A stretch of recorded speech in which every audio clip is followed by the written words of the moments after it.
ہمارے معاشرے میں عام طور پر مشہور ہے کہ کاروبار کی جگہ جیسے دکان وغیرہ میں ناخن کاٹنا مانوس ہوتا ہے اور اس سے رزق میں کمی آتی ہے۔ آپ کا اس بارے میں کیا رائے ہے؟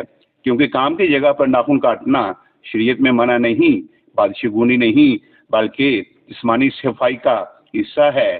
سوچنے کی بات تو یہ ہے کہ اگر ایسے ہوتا تو حجام، نائی اور بیوٹی پارلر والوں کا کام اب تک ٹھپ ہو چکا ہوتا۔ ہمارے ہاں تو ابھی رواج نہیں ہے، لیکن یورپ، جاپان اور دوسرے کئی ممالک میں نیل سلون بنے ہوئے ہیں۔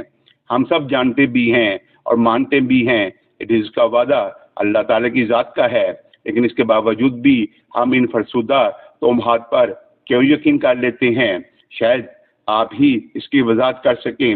کومنٹ باکس حاضر ہے۔ اللہ تعالیٰ کی ذات صفائی کو پسند کرتے ہیں۔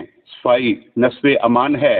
اس کے علاوہ ناخن کاٹنے کا کوئی مخصوص دن سنت نہیں ہے۔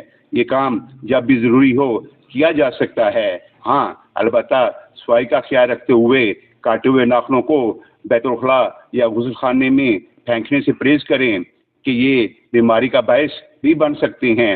انہیں دفن کر دینا یا محفوظ جگہ پر پھینکنا بہتر ہے، اور یہ کام کسی بھی دن کیا جا سکتا ہے۔ تو دوستو، دکان یا کاروبار کی جگہ پر ناخن کاٹنا شریعت کے مطابق بالکل جائز ہے، اور یہ مانوس یا بادشگونی کا باعث نہیں ہے۔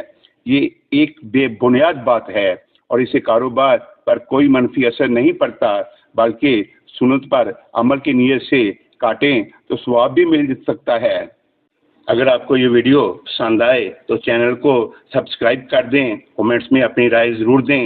آپ کی سوچ ہمارے لیے قیمتی ہے، اور اس پیغام کو دوسروں تک پہنچائے۔ دعا ہے اللہ تعالیٰ آپ کا حامی و ناصر ہو، آمین۔